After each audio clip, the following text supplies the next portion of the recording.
Last time on the project, we finished framing all our new firewall structure and associated support bracketry, which turned out great, and other than a few missing welds here and there, we're happy to call it done. So today, let's see if we can do something about this, as that's not gonna cut it.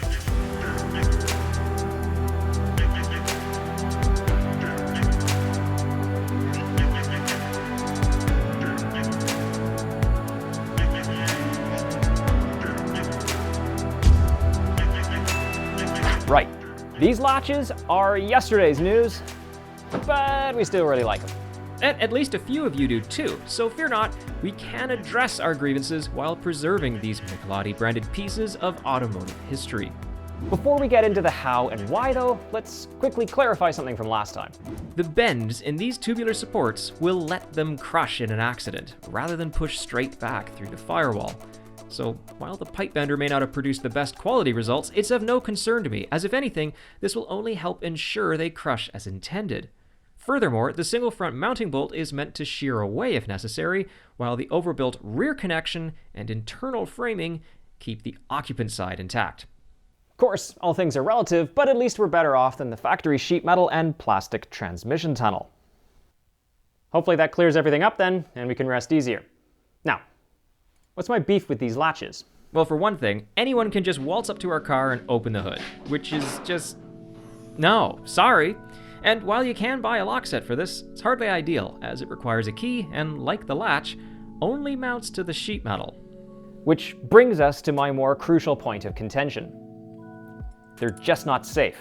One small hook simply grabs another and stays put thanks to an over-center mechanism, which, although rare, are known to occasionally jar open over large bumps. It's not like the hood would open all the way, it's hinged at the front, but the pressure under it at speed can still lift it a good 5 inches, which would not be ideal. Even more crucially though, in a collision, any rearward movement at the hinges will easily slide these apart, and the alignment cone up top isn't going to provide much in terms of resistance. So before you know it, you've got half the car coming through the windshield, and I can think of more pleasant experiences to have in life. Triumph themselves even came to this realization, which is why late model Spitfires had these additional hooks on the firewall to grab the hood if it moved rearward. Our new firewall makes that design impossible, but there's a catch for this. Actually, two. Yep, we've stolen a part and a joke from Binky by grabbing a couple of hood latches, or catches, from a Jag X-Type. So there, finally a Jag part. I could have looked further, but I was rewatching their episode one day, saw the part, and thought, perfect. They're compact, fully standalone, and cheap. Just a matter then of finding a home for them and building some strikers on the hood to connect to. How hard can that be?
to work out pretty well.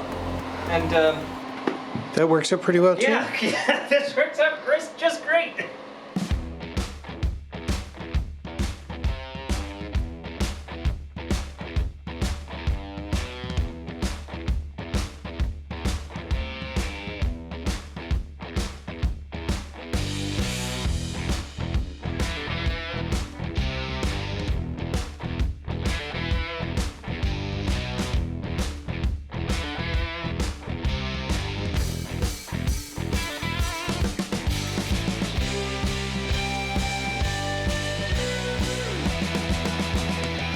Alright, that's certainly shiny enough for a thumbs up. As you can see, due to space, we've been forced to squeeze these strikers into the same area as the factory latching components, but I think that's going to work out quite well. The forward attachment points pick up the existing hood structure, which in episode 28 was tied all the way through to the hinges, so this makes it a complete system. And while the rear mounts tying into the pinch seams are ostensibly less ideal, I was going to triangulate over to the wheel wells, but I'm just not sure it's necessary now. We're moving the whole car here. Regardless, without the additional support, there could be enough flex to crack the paint later, so maybe we'll add it anyway. I'll give it some thought. Either way, by definition, the latches are going to have to live here, and to mount them, we've whipped up a CAD template based on Binky's design with some creative liberties and size reduction thrown in for good measure. You know the deal then. Cue the montage music.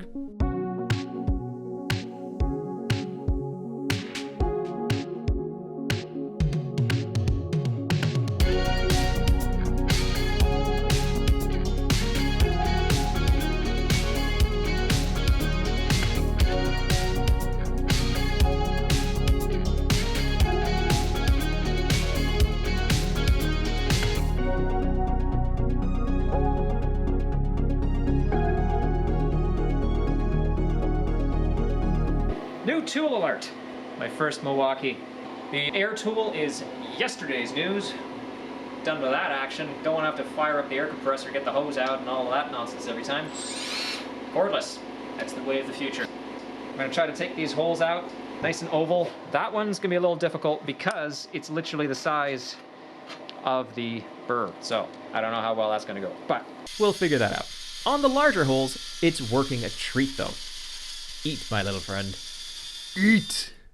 This pointy carbide burr was the solution for the 8mm slots, and by switching to a sanding drum for my Dremel, we can attempt to tidy up the edges a bit. Which is kind of working. But what would be even better is if we took this cutoff tool, printed an adapter, and turned a steel pulley on the lathe to create this. A cordless finger sander. Should have done this years ago. You're darn right. Hand files and air tools are so last week, and now we can really get in here to clean up the edges. Then carefully open up the slot until it fits this 3D printed dimple die.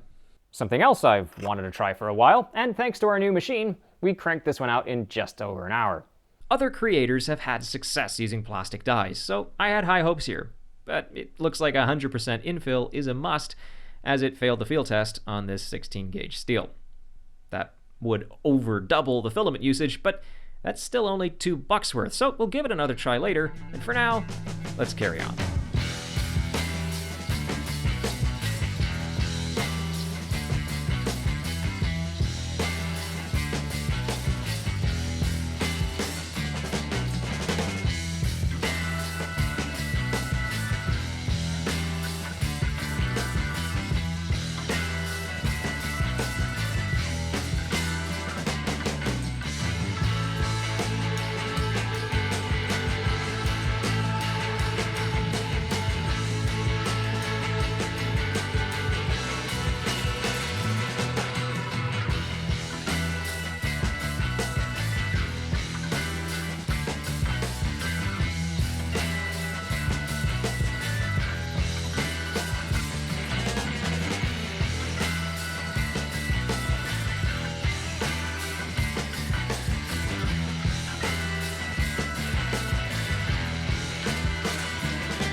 Those look the part. It's quite fun turning flat sheet into 3D objects.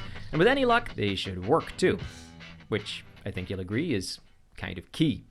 To ensure they will, though, we're going to add in some adjustment here by borrowing the floating nut plate concept from the door hinges, plus a bit more reinforcement while we're at it. Because, like hitting subscribe, why not?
Right on. With that all in hand, we've cranked out a few 3D printed clips. So now there's a way to attach a cable to the latch to release it. We'd be in a bit of a pickle without that feature. Into its new home it goes then, albeit with temporary hardware, and we can see if all this effort was worth it. So how you doing, Michael? What's up? Not much. Not much, not much. Had to open up that hole a little bit more, but that's fine. It looks good still. And Hood comes down. Ooh, I heard it click. It is latched. why can't I get into the car? And the original latches still work even when it's down there. There's a click. There's the original latch. That's great. Looks factory. And it's gonna look a little corny with that wire hanging. Sorry, I didn't even get that face. Yeah, the wire's gonna hang. Yeah. That's right. No, we're gonna stick it through the window and then The window, okay. Oh yeah. or some such. Anyway, that's working out exactly the way I'd hoped, but while the size of the stamped area here allows for the adjustment we incorporated earlier, it turns out Triumph couldn't be bothered to make the passenger side the same. So we'll rebuild this whole section later and simply make some clearance for now.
Okay, this is awesome. Really happy with how it's turning out, and the only thing left to do is design a release lever so we don't have to pull on a couple of ugly cables forever.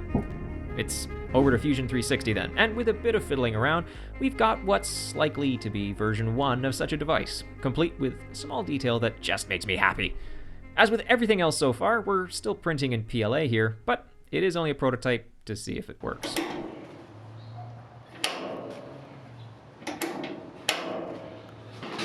As you can see, we got both cables going into here now, driver's side, passenger side, so I can take the hood. And it's locked. Locked on both sides. Pull this. And it lifts. Up she goes. Excellent. And then the factory OEM things are still there. Yep. And they just tighten down that last little bit, but You you just have just to added adjust security. panel gaps and everything still. Yeah. But and if you pull this, obviously, that side's popped. You take this side off. It's still locked. Still locked. Now There this you go. side popped. So whether we're going to have this set up so that it'll actually, you can pull it when you're inside the car, and it'll stay like that, and then you can get out and undo these and open the hood, and then when you shut the hood, you can close it with the latches, get back inside the car, and then release Secure this. it. I don't know. There's something to be said for having the having it just latch like that, and then when you get out, you undo the latches on the sides of the hood, pull And this, release. and it comes up the rest of the way. I don't know. I don't mind either one, frankly. Yeah. And we've already got this. We're gonna leave it there for today then, as that's not a bad amount of work done, with enough tricky fitment and design for my OCD at least, and honestly, I'm thrilled to have improved the safety and security of the car. So stay tuned for next time when we ask, didn't we already do that? Thanks for watching. And a very special thanks to the amazing patrons, supers, donators, and subscribers who all support our shenanigans. If you're interested in helping out, there are links in the description below, including a share button. So until next time, keep building. We'll catch you later.